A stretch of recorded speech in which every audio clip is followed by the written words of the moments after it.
नमस्ते, इजी किचनमा स्वागत छ। सधैँ जस्तो आज पनि मैले हजुरहरूसँग एउटा रेसिपी सेयर गर्न ल्याएकी छु। आज पनि हामी केही मिठो बनाउने छौँ। आजको रेसिपी छ जेरी।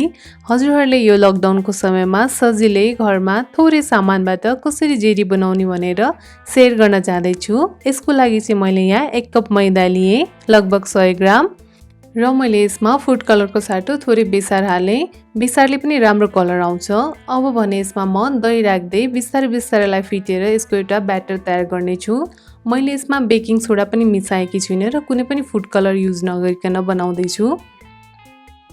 बिस्तारै घोल्नु होला। यसलाई मजाले घोल्नु पर्ने हुन्छ। यसमा कुनै पनि दाना रहन दिनु हुँदैन हामीले बनाउँदाखेरि।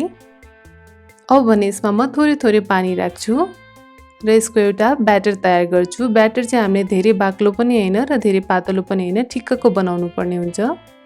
हेर्नुस् त, यतिको भएपछि चाहिँ यो ब्याटर बनेर तयार भयो। अब यसलाई म लगभग 1 घण्टा चाहिँ रेस्ट गर्न राख्दिन्छु। हामीले यसरी जेरी बनाउँदा चाहिँ 1 घण्टा चाहिँ हामी यसलाई रेस्टमा राख्नुपर्ने हुन्छ। हेर्नुस् त, यो कति फ्लपी भइसकेको छ यसको ब्याटर। तयार भइसकेको ब्याटरलाई अब भने म यस्तो ससको बट्टामा भर्दैछु। यदि हजुरहरूसँग यो ससको बट्टा छैन भने दुधको प्याकेट या तेलको प्याकेटमा पनि भरेर बनाउन सकिन्छ। यसरी ब्याटर हालेर तयार भइसकेको बट्टालाई अब म बन्द गरेर साइडमा राख्छु र चास्नी बनाउनतिर लागौँ। यहाँ मैले कराई लिएँ र अब 1 कचौरा चिनी राख्दैछु। त्यही कचौराको नापले 1 कचौरा पानी पनि राखेँ। अब यसलाई हामी चलाउँदै यसको चास्नी बनाउँछौँ। चिनीलाई मजाले घोलिन दिनुपर्छ पहिला। र मैले यहाँ स्वादको लागि थोरै सुकमेलको धुलो राखेँ।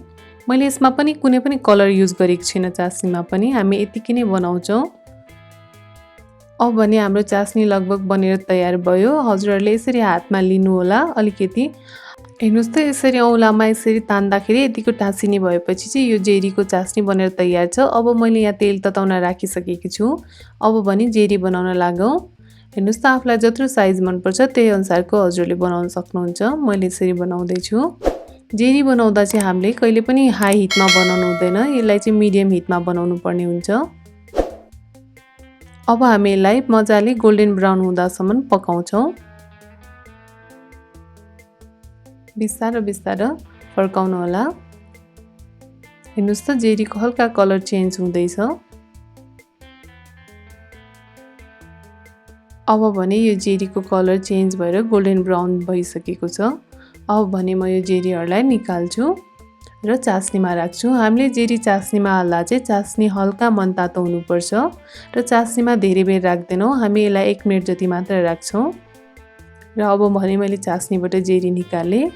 त्यसै गरी हामी सबै जेरी बनाउँदै जाउँ।